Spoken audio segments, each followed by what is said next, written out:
Hello everyone, welcome to this channel.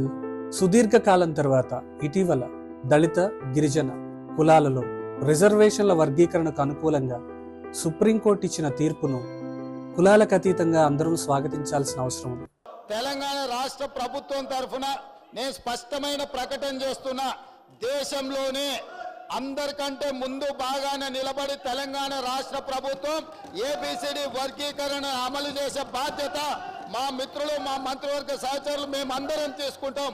అవసరమైతే ఇప్పుడు ఇచ్చిన ఉద్యోగ నోటిఫికేషన్లలో కూడా వర్గీకరణను అమలు చేయడానికి అవసరమైతే ఆర్డినెన్స్ తీసుకొచ్చి మాదిగ సోదరులకు న్యాయం చేసే బాధ్యత మేము తీసుకుంటాము. ఏ ఉద్దేశంతో అయితే డాక్టర్ బిఆర్ అంబేద్కర్ రాజ్యాంగంలో రిజర్వేషన్లను పొందుపరిచారో ఆ ఉద్దేశం నెరవేరాలంటే దళిత గిరిజన వర్గాలలో ఉన్న అందరికీ జనాభా ప్రాతిపదికన రిజర్వేషన్లు సమానంగా అందాల్సిన అవసరం ఉంది. షెడ్యూల్ కులాలు మరియు షెడ్యూల్ తెగలలో ఈ వర్గీకరణ ఆదాయ అసమానతలను తగ్గిస్తుంది. మేమెంతో మాకంత అనే విధానానికి ఈ వర్గీకరణ తోడ్పడుతుంది. షెడ్యూల్ కులాలలో మరియు షెడ్యూల్ తెగలలో రిజర్వేషన్లు ఒకరు ఎక్కువ ఇంకొకరు తక్కువ అనుభవించడానికి వీల్లేదు. ఈ వర్గీకరణ దళితుల ఐక్యతకు గాని రాజ్యాంగ స్ఫూర్తికి గాని వ్యతిరేకం కాదు. ఈ వర్గీకరణ రాజ్యాంగంలోని సమానత్వపు హక్కును సూచిస్తుంది. రాజ్యాంగంలోని 15(4), 16(4) మనం పరిశీలిస్తే it is not an act of exclusion, it is just a preferential treatment. ఇది ఆర్టికల్ 341(2)కు ఎంత మాత్రం వ్యతిరేకం కాదు.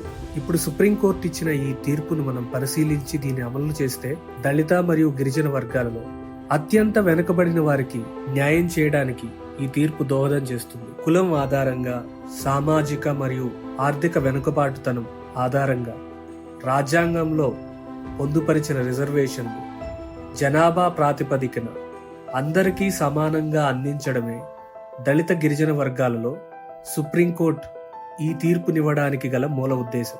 ఈ తీర్పు రావడానికి కారణమైన ప్రతి ఒక్కరికి, అలాగే షెడ్యూల్ కులాల మరియు షెడ్యూల్ తెగల వర్గీకరణకు దోహదం చేసిన ప్రతి ఒక్కరికి కృతజ్ఞతలు. మీకోసం మాట్లాడతాను, మీకోసం అవసరం అయితే పోట్లాడతాడు కూడా అని చెప్పిన సందర్భంగా మనం చేస్తా ఉన్నాను. ఎందుకంటే మీది న్యాయమైన కోరిక. ఇంతకాలం మీరు ఓపిక పట్టారు. ఇందాక చెప్పాడు కొన్ని రాష్ట్రాల్లో ఏం జరుగుతుందో. ఇంతకాలంగా ఇంత అన్యాయం జరుగుతున్నప్పటికి కూడా మీరు ఆందోళన శాంతియుతంగా చేస్తూ ఉన్నారు. మీ అందరికీ జేజేలు అని చెప్పిన సందర్భంగా నేను మనవి చేస్తా ఉన్నాను. ఒకరిని కాదు, అందరికీ న్యాయం జరగాలి. అందుకే 96, 97లో రామచంద్రరావు కమిషన్ వేసి ఆర్థిక పరిస్థితులను అధ్యయనం చేసిన తర్వాత ఏబిసిడి కేటగరైజేషన్ నేనే తీసుకొచ్చా.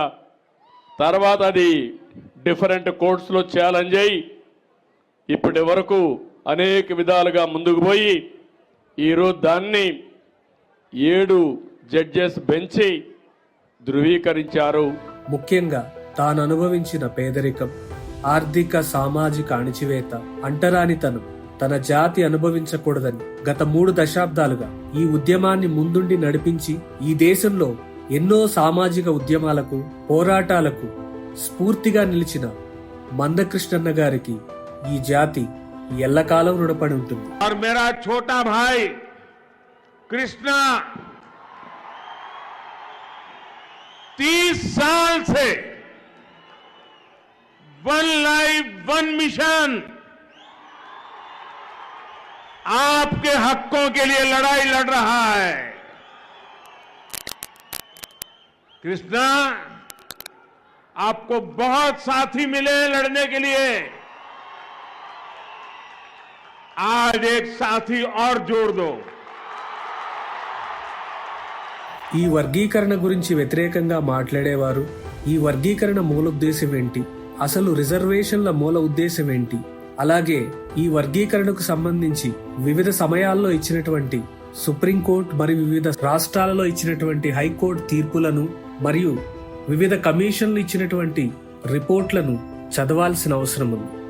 ఏది ఏమైనా ఇప్పటికే బీసీలలో అమలులో ఉన్న ఈ వర్గీకరణ ఇప్పుడు షెడ్యూల్ కులాలు మరియు తెగలలో అమల్లోకి రావడం అందరం ఆనందించదగ్గ విషయం. ఈ వీడియో చూసిన వారు మీ అభిప్రాయాల్ని కామెంట్స్లో తెలియజేయండి.